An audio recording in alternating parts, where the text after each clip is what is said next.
Salut les copains, les copines, les copains. Comment ça va? Moi, ça va super bien. J'ai un petit truc pour vous. Comment ça...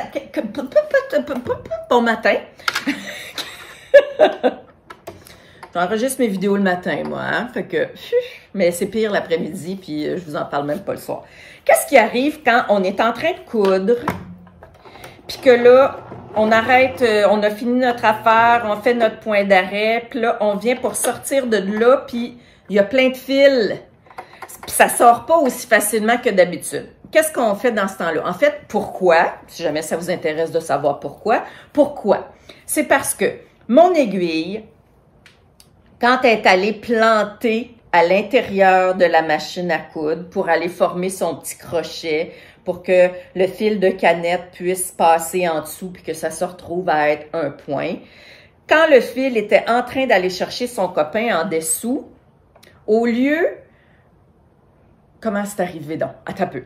Pas au lieu. Ça, c'est la solution. C'est quand elle est allée chercher son petit crochet en dessous, elle n'avait pas fini son cycle de ressortir pour pouvoir laisser passer le fil de canette en dessous.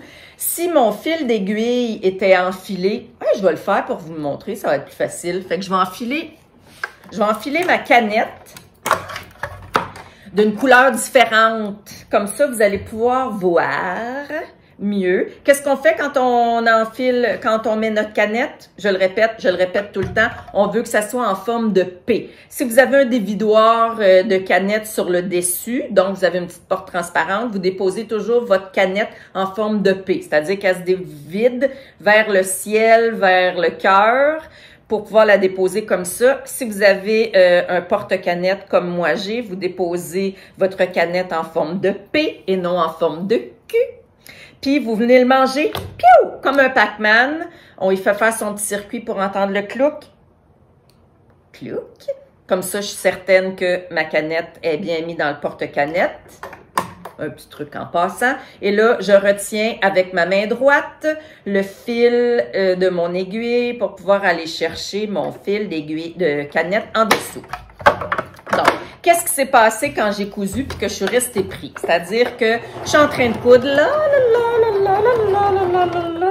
et là, je ressors mon aiguille de ce que je suis en train de faire. Je lève mon pied presseur, puis là, je viens pour sortir de là. Je vais vous prendre une photo tantôt, mais là, mon cellulaire est en train de prendre une vidéo, fait que je peux pas en même temps, mais je vais vous le mettre ici au montage. Là, je me retrouve avec un fil d'aiguille triple. C'est-à-dire que j'ai 3 fois mon fil noir, puis 1 fois mon fil rose dans dessous.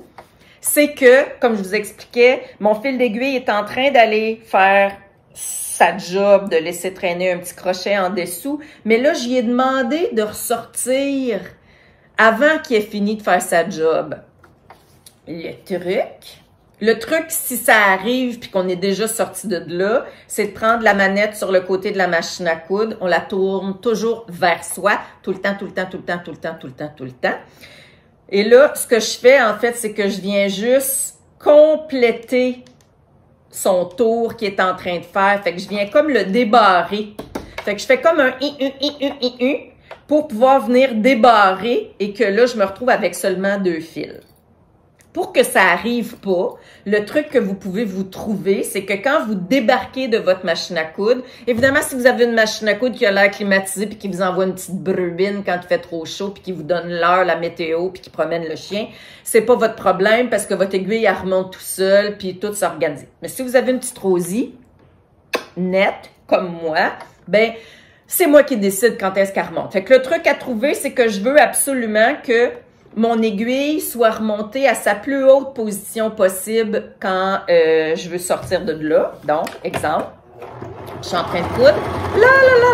Puis là, j'arrête de coudre. Je veux que mon aiguille soit à sa plus haute hauteur, c'est-à-dire que je veux que mon guiduche ici, que je sais toujours pas comment il s'appelle, mais que je vais écrire là, mon guiduche là soit le plus haut possible. Là, je suis certaine, dans ce cas-là, que mon aiguille avait terminé son circuit parce qu'elle est allée à sa plus haute hauteur, puis là, elle s'apprête à venir redescendre. Dans cette circonstance-là, je suis certaine que toute ce qu'elle avait à faire pour aller chercher son copain en dessous est terminé. Elle s'apprête à venir le faire à nouveau, mais là, je me retrouve avec juste 2 fils. On veut toujours se couper un peu plus long que la longueur. Si vous aviez un coupe-fil, là,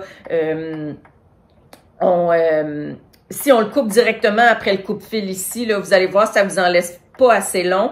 Il y a de très fortes chances que votre fil d'aiguille se désenfile quand vous allez recommencer le circuit. Donc, ce qu'on veut, c'est se laisser toujours une petite longueur, là, un 10. Moi, je suis plus vers 15 cm. C'est vrai que je vous dis de toujours vous acheter du fil de bonne qualité. Fait que là, le fil coûte cher, puis là, je vous dis, gaspillez-en à laisser 15 cm dépasser en arrière. Gérez votre santé mentale comme vous le voulez, mais moi, réenfile mon aiguille 14 fois par jour parce que je veux économiser 5 cm de fil. Moi, je ne trouve pas que c'est une super de bonne idée. Fait que, gérez ça comme vous voulez. Si vous voulez économiser sur le fil cher, coupez-les plus courts, mais vous allez voir que quand le fil va remonter une couple de fois parce que vous l'avez coupé trop court, là, bonne chance pour votre patience à la fin d'une journée qu'on se réenfilé 12 fois. Fait que, voici, c'était le truc du jour. Bye! Bye!